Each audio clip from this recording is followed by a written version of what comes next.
India झाली सहमत। राजकारण धर्म आणि धर्मात राजकारण आणू नये हे खरं जरी असलं तरी जातीचं राजकारण केलं जातंय, जलील यांचा आरोप।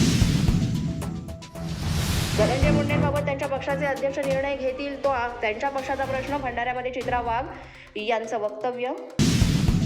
किरीट सोमय्या मालेगाव दौऱ्यावर, मालेगाव तहसील कार्यालयातील जन्मदाखले देताना मोठा घोटाळा झाल्याचा सोमय्यांचा आरोप, या संदर्भात तक्रार दिली असल्याची माहिती। मराठीचा मुद्दा सोडून हिंदुत्व स्वीकारून RSSला मदत करणं ही शिवसेनेची चूक, काँग्रेसचे ज्येष्ठ नेते हुसेन दलवाईंचं वक्तव्य। मुंबईचं गुजरातीकरण होत असून पुन्हा मराठीचा मुद्दा हाती घेण्याचाही दिला सल्ला। राज्य सरकारनं सीमा प्रश्नाकडे गांभीर्याने लक्ष दिलं पाहिजे, कोल्हापूरचे खासदार शाहू छत्रपती यांचं वक्तव्य। तर सीमा प्रश्नासाठी सर्व खासदारांना एकत्र आणण्याचा प्रयत्न करणार, शाहू छत्रपतींचं आश्वासन।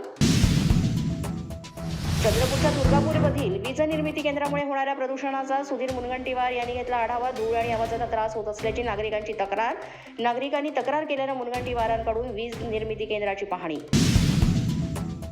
अजित पवारांची महानगरपालिकेच्या पर्पल दिव्यांग महोत्सवाला भेट, दिव्यांग मुलांच्या आणि व्यक्तींच्या स्टॉलला दिली भेट। पिंपरी चिंचवड महानगरपालिकेकडून पर्पल दिव्यांग महोत्सवाचं आयोजन। मुकुल कानेटकर लिखित पनाय जीवन प्राणवान या पुस्तकाच्या द्वितीय आवृत्तीचं प्रकाशन मुख्यमंत्री देवेंद्र फडणवीसांच्या हस्ते। कल्याण डोंबिवली महानगरपालिकेमध्ये विविध उपक्रमांचं खासदार श्रीकांत शिंदे यांच्या हस्ते उद्घाटन। यावेळी श्रीकांत शिंदेंनी BMW चालवत कल्याण डोंबिवलीच्या रस्त्यावर फिरण्याचा घेतला आनंद। विधानसभा अध्यक्ष राहुल नार्वेकर यांनी वेंगुर्ल्यातील मातोंडमध्ये घेतलं श्रीदेवी सातेरी देवीचं दर्शन, जिल्हावासियांच्या अडचणी दूर करण्यासाठी केली प्रार्थना। अशाच नवनवीन अपडेट्ससाठी आणि ताज्या बातम्यांसाठी पोलीस माझा न्यूज YouTube चॅनल सबस्क्राईब करा, तसंच आमचं फेसबुक, इंस्टाग्राम आणि ट्विटर अकाउंट फॉलो करा।